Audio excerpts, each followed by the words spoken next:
At number 10, we have got the Allosaurus, and I have a very good reason for this. In my opinion, you need it because although the Rex is a great boss creature, I think you should try out the Allosaurus. There are some good reasons on why this creature is sort of better than the Rex for bosses, or maybe it doesn't have the health and the general appeal to the extent that the Rex does. It deals bleed damage, which the Rex doesn't, and most notably it has the pack buff, which the Rex also doesn't. Compared to the Rex as well, it is much more mobile, which makes this thing an insanely nice creature to use compared to the Rex. If you've ever used a Rex in Ark, you know how horrible they are to control and just how they go all over the place if you get them to follow you. In the tech cave, I usually go with a few allos in there, as you know, they sort of get around a bit more, and even if some of the Rexes do die, I have some of that allo support. But you could even go in full out, and I've done it before, going for the Overseer with just allos, and it will work perfectly fine. They are great boss creatures and great generally around as carnivores. They have the pack buff, they deal bleed damage, so it's really worth getting one if you do not have one yet. Coming up next, we have got the Mantis, and this is a creature as sort of a jack of all trades, if you will. This thing can pretty much do anything. Attack for you, mine for you, climb for you to some extent. It's reasonably mobile at getting round. Obviously, it can't climb walls or anything, but it can wield any melee weapon you can give it. Apart from tech weapons, it cannot wield those. Obviously, ranged weapons, I'm pretty sure don't work. In fact, they do not work either. But things like pickaxes, hatchets, swords, pikes, things like that, they're all going to work really nicely with the Mantis. Do take into mind the durability does drop a lot faster though, instead of when you use it. But you get two of them and you can get a lot done, and it is a heck of a lot of fun.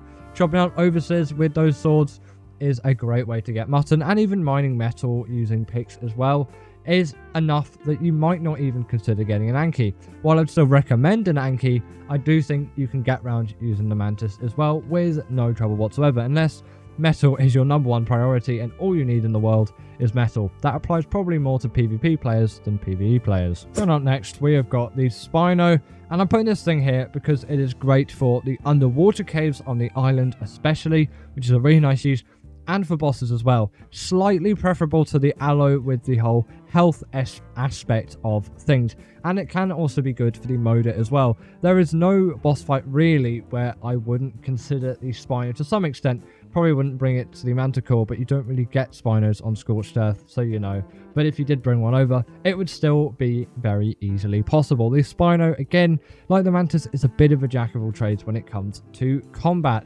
It can do everything combat. It can turn 180 on the spot, stand on its hind legs and deal even more damage. It's got the hydration buff, which is a really nice one if you want to pack a punch if you're in the water or even touching the water. Great for the Moda boss fight, by the way. And they don't just get stuck everywhere like the Rex. I really will keep hammering this on throughout the video with some other creatures, because the Rex is just a horrible creature to use in terms of mobility. While it can attack, it's only really good from the front. If something gets stuck behind it and it can't really get round, it's sort of done for. Whereas the Spino has the mobility and also the health, which the Allo doesn't quite have, but they're pretty much on the same level. I would put the Spino a little bit higher though, as it is my preference. In number 7, we've got the Snowout, and this really does have to be a top pick for me. When you think about it, it is great for healing up creatures. Some may prefer the Daedon, that is totally fine, but for me it is Snowout all the way, unless you're in a boss fight, although it's not the most crucial creature in that initial fighting. The Snowout has a lot more abilities than just healing them. We will get onto that a little bit later, but it is a phenomenal glider and travel mount. Sort of preferable to the RG in my opinion, although I will give an honorable mention here, as you know, it is a great creature which if you don't have it, you should get one, unless you're on AB or Gen 1, obviously, because you can't use flyers there. But they have that same dive bomb sort of ability as the Griffin. They can't damage with it like the Griffin, but they still have it. It feels smoother and a little bit more articulate to me, in my opinion, compared to the Griffin's dive bomb ability. Don't really know what that says, but I sort of prefer the feel of this creature. And you've got that sort of night vision heat-seeking mode. You can find any creature you want, and players, if you're a PvP person out there, if someone's trying to ride your base, you can easily see. Sort of acts as a little bit of night vision as well. Leveling up their stamina will allow you to heal more, and you can even heal wild creatures, which you can't do on the Daedon, and it's one thing which maybe you wouldn't think about, but when you think about it, it is extremely useful. If you're taming something, you're whacking loads of tranks into it, and its health is really low, you need to heal it up, right? Or you need to let it heal. And letting it heal takes ages, so you might as well just heal it up with the Snowout. It really comes in useful, and the owl pellets are great with gachas as well. So they're great creatures, and they work really nicely with others too. Now we've got the Roggasa, and my opinion has grown on this creature as time goes on, but it really can do a lot, from picking up loads and loads of hot creatures, even up to the size of a Rex, you know, Parasauritheriums, all of that. There is a lot you can do with this creature for general transport. Also, if you let it pick up a vault, you can just put loads of stuff in there and transport loads of things around the map without really having to worry about the weight, and it is extremely useful for things like that, and I would highly recommend the use. Great for PvP as well, although possibly a little bit unpopular these days as it is a little overused, and the Pyromane's sort of taken over to my distaste, but I'm not an ASA player, so I will leave that out of this list entirely. My least favorite Ark creature, if you know, because you have to pay for it, and I am not willing to do that whatsoever. Roggasa are reasonably rare, which is their only real downside, and they sort of did rip off the tame method from the Reaper. But if you don't have one yet, and you have the island, which everyone does if you play an Ark, get yourself a Roggasa. They're not too difficult to tame, but you will just need the right preparation for it, but you should be fine. In number 5, we have got the Siler, and this is sort of a must-have for me to some extent. The creature in at number 3 is slightly preferable, but if you have the island, again, get yourself a Siler. They are insanely useful for traveling and transporting around the map. It is a great one to have, and if you do not have one, I would strongly recommend getting yourself one.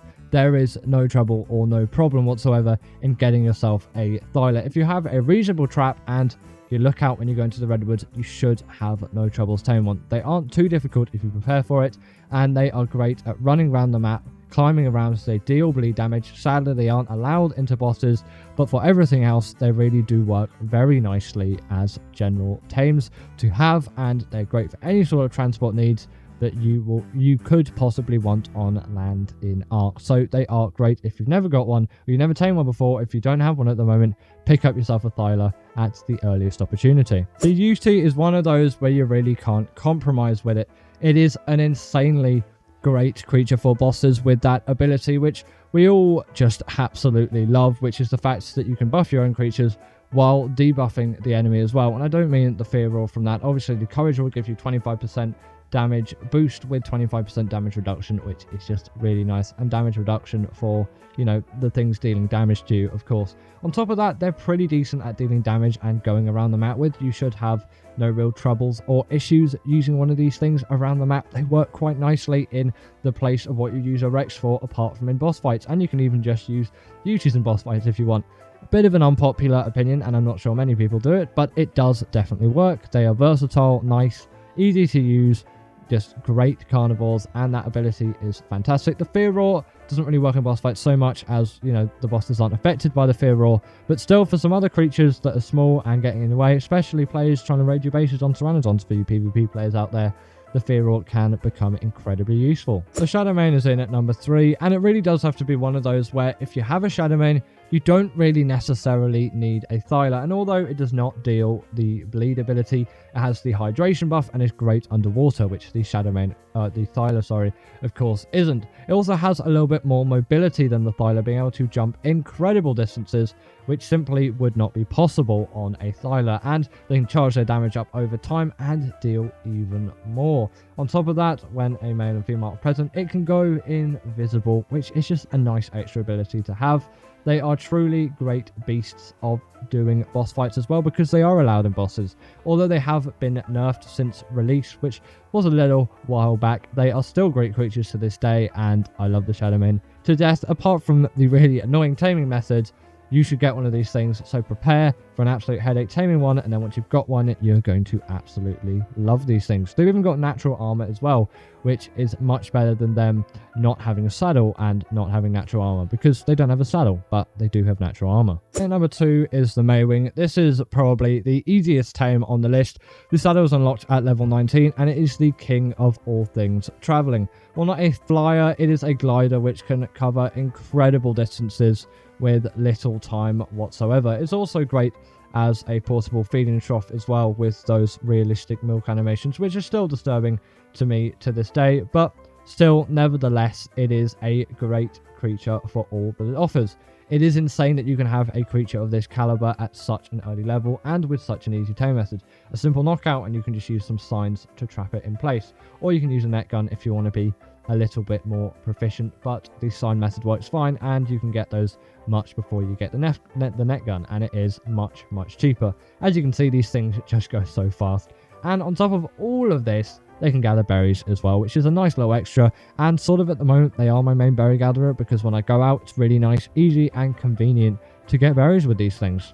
Now, you must know me by now. In at number 1 is the Deinonychus. For me, this creature tops any other which you could possibly need. It is great in boss fights and can even deal bleed damage to boss fights, which creatures like the Allo simply can't, and it can latch onto them and do all kinds of things. It has the pack buff too, which is a lovely buff, especially in a boss fight, because you're definitely going to have more than 3 of these things. And here's that bleed damage in action. It is insane at what these things can do. They take no fall damage too, which is a really nice bonus for these creatures to have, and I truly love them for it. It's convenient when traveling around, as you don't have to worry about taking said fall damage. They're also pretty speedy creatures on top of all of that, and they have a little glide as they fall too, so they don't just fall incredibly quickly, which is the reason why they don't take fall damage, of course, but it's nice that all of that is included. But yeah, incredibly fast, zippy creatures. They can even do all kinds of parkour, and obviously the Siler can climb up trees and vertical surfaces and walls and whatever, but so can the Deinonychus, and I love how it does all of that, and it is truly great for all that it offers. I cannot hammer it enough that the Deinonychus is like my favorite Ark creature. If you do not have a Deinonychus, get yourself a Deinonychus. They are so good for general travel, getting around, and most importantly, boss fights, which sort of are the most important things in Ark, as it is what you need to do to complete the game. But if you've never got yourself a Deinonychus, get yourself one, because you really do need to get one. Now, of course, we must shout out our patrons, Ekaterina Pechkova and Karina Thorne, who are our paid Patreon members at the moment. Thank you for all your support. I really appreciate everyone on this list. Everyone else is, of course, free members. Thanks for the support, though.